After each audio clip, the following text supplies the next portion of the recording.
पूज्य श्रद्धेय गुरुदेव, आज का युवा पीढ़ी किधर जा रही है?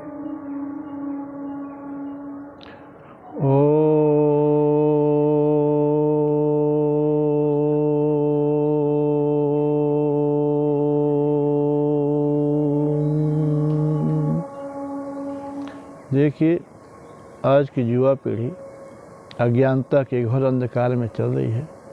वह अपने पथ को भूल गई है। उसको सन्मार्ग की जगह कुमार्ग में जाने की प्रवृत्ति बढ़ गई है। और ये संकेत कुछ शुभ संकेत नहीं है। जैसे एक बुद्धिमान झाड़ी झंकार में जाता हुआ व्यक्ति को दूर से देख कर समझ जाता है कि ये उलझन को, परेशानियों को बढ़ाने के लिए झाड़ी झंकार में फंस रहा है, चल रहा है। उसको मना भी करता है, पर वह उसकी मजाक उड़ाते हुए व्यक्ति चला जाता है तेजी से।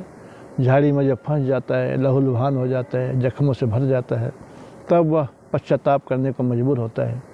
इसी प्रकार आज की युवा पीढ़ी का सबसे बड़ा अभिशाप यही है कि न तो वह घर में अपने माता पिता की बात मानती, न बुजुर्गों की बात मानती, न साधु संतों की बात मानती, न तो अपने हितैषियों की बात मानती है।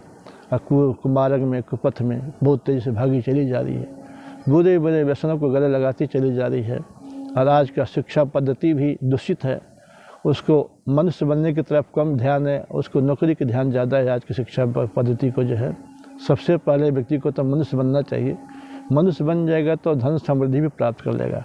पर यदि हमारा चाल चलन शिक्षा पा करके पशुवत है, हम भले बुरे का शील संकोच त्याग देते हैं और हम गंदे मार्ग पकड़ लेते हैं, तो वह गंदा मार्ग कभी हमारे शिक्षा को न सार्थक कर पाएगा, न सुख दे पाएगा।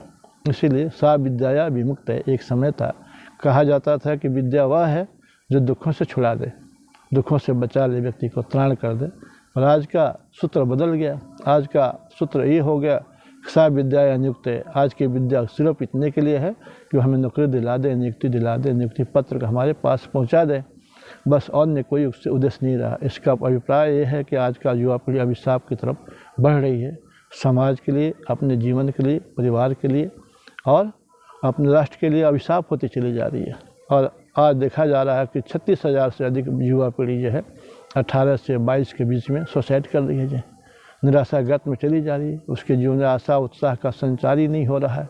इसलिए चाहिए कि हर युवा पीढ़ी को सन्मार्ग में चले, सन्मार्ग को अपनाए, कुमार्ग से बचे, गंदे दोस्तों से बचे, गंदी दोस्तों से बचे।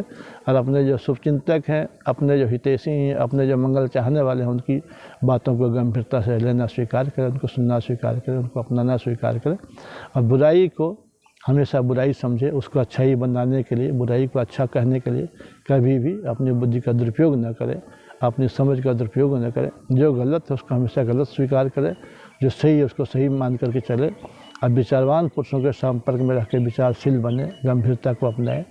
तत्कालिक उत्तेजना में चल करके युवा अवस्था के और सामर्थ्य को, समय को, शक्ति को मिसयूज न करें, दुरुपयोग न करें। क्योंकि बल, बुद्धि, विद्या सब संग्रह करने का जो अवसर होता है, युवा अवस्था ही होता है।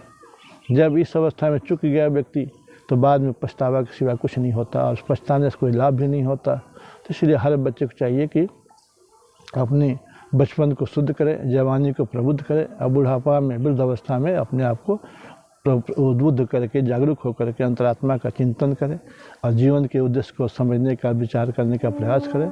ईश्वर से अपना संपर्क बढ़ाए। कहा जाता है कि जिसका बचपन माता की गोद में, जवानी सत्पुरुषों की गोद में और बुढ़ापा ईश्वर की गोद में बीत जाता है, वह व्यक्ति किस्मत वाला होता है, वह भवसागर से पार हो जाता है।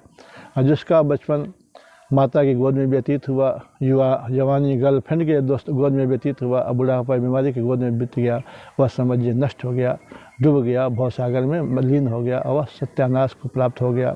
वह सुख शांति आनंद से वंचित रह गया। उसका संसार में आना न आना एक समान हो जाता है। इसीलिए हर व्यक्ति को चाहिए कि बुढ़ापा को सदुपयोग करके ईश्वर से अपना कनेक्शन जोड़े, ईश्वर से अपना तार जोड़े, ईश्वर से अपना संबंध जोड़े, और जीवन की अनित्यता पर, क्षणभंगुरता पर विश्वास करके, विचार करके आगे बढ़े। इति ओम शांति।